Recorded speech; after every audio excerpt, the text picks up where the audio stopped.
Hi ಎಲ್ರಿಗೂ ನಮಸ್ಕಾರ. ನಾನು ಇವತ್ತು ಎಣ್ಣೆ ಮಾಡೋದನ್ನು ತೋರಿಸ್ತೀನಿ. ಕೂದಲು ಉದುರೋದು, ಡ್ಯಾಂಡ್ರಫ್ ಇದ್ದರೆ ಎಲ್ಲ ಹೋಗುತ್ತೆ, ಚೆನ್ನಾಗಿ ಕೂದಲು ಬೆಳೆಯುತ್ತೆ. ಉದಾಹರಣೆ ನಾನೇನೆ ಅದಕ್ಕೆ ಬೇಕಾಗಿರೋವಂಥದ್ದು ಅಲೋವೆರಾ, ಶುಂಠಿ ಚೆನ್ನಾಗಿ ತುರ್ಕೊಬೇಕು, ಒಂದು ಸ್ಪೂನಷ್ಟು ಮೆಂತ್ಯ, ಒಂದು ಇಡಿಯಷ್ಟು ಕರಿಬೇವು ಒಳ್ಳೆಯದು, ಎಲ್ಲರಿಗೂ ಗೊತ್ತು. ಹಾಗಾಗಿ ಕರಿಬೇವು ಹಾಕ್ಕೊಳ್ಳಿ. ಅದ್ರ ಜೊತೆಗೆ ನೆಲ್ಲಿಕಾಯಿ ಹಾಕ್ಕೊಡಿ. ನೆಲ್ಲಿಕಾಯಿ ಅಂತೂ ಇನ್ನೂ ಚೆನ್ನಾಗಿ ಹಾಕಿ ಸ್ವಲ್ಪ ಕೊಬ್ಬರಿ ಎಣ್ಣೆ ಹಾಕ್ಕೊಳ್ಳಿ. ಇವಾಗ ಸ್ವಲ್ಪ ಮಾಡ್ಕೊತಾ ಇದ್ದೀನಿ, ಅದರಿಂದ ಸ್ವಲ್ಪ ಐಟಮ್ಸ್ ಹಾಕ್ಕೊಂಡಿದ್ದೀನಿ. ಇದ್ರ ಜೊತೆಗೆ ನಾಟಿ ಈರುಳ್ಳಿ ಹಾಕ್ಕೊಂಡ್ರೂ ತುಂಬ ಚೆನ್ನಾಗಿ ಬರುತ್ತೆ.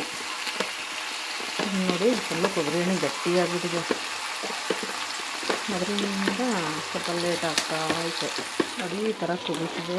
ಇದನ್ನು ಸ್ವಲ್ಪ ಚೆನ್ನಾಗಿ ಕುದಿಬೇಕು. ಒಂದು 15-20 ನಿಮಿಷ ಆದರೆ ಎಲ್ಲ ನೀಟಾಗಿ ಕುದಿಯುತ್ತೆ. ರೆಡಿಯಾಗಿದೆ, ಚೆನ್ನಾಗಿ ಕುದ್ದಿದೆ. ಚೆನ್ನಾಗಿ ಕುದಿಸ್ಕೊಂಡು ಇದನ್ನು ಒಂದು ಬೌಲ್ಗೆ ಸ್ಟೋರ್ ಮಾಡ್ಕೊಳ್ಳೋಣ. ನಮ್ಗೆ ಎಷ್ಟು ಬೇಕಷ್ಟು ಹಾಕ್ಕೊಳ್ಳೋಣ.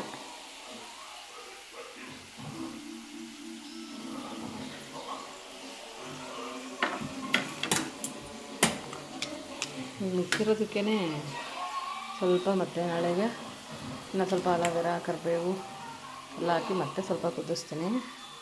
ನೋಡಿ, ಈ ಥರ ಬಂದಿದೆ ಎಣ್ಣೆ. ಇದನ್ನು ನೀವು ತಲೆ ಬುರುಡೆಗೆ ಹಚ್ಚಬೇಕು. ತಲೆ ಬುರುಡೆಗೆ ಹಚ್ಚೋದ್ರಿಂದ ಕೂದಲು ಚೆನ್ನಾಗಿ ಬೆಳೆಯುತ್ತೆ.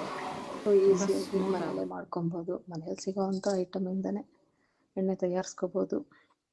ನಾನು ಕಂಟಿನ್ಯೂಸ್ 6 ತಿಂಗಳು ಮಾಡ್ಕೊಂಡು ಬಳಸಿರೋದ್ರಿಂದ ನನ್ನ ಅನುಭವ ಹೇಳ್ಕೊತಾ ಇದ್ದೀನಿ. Thank you.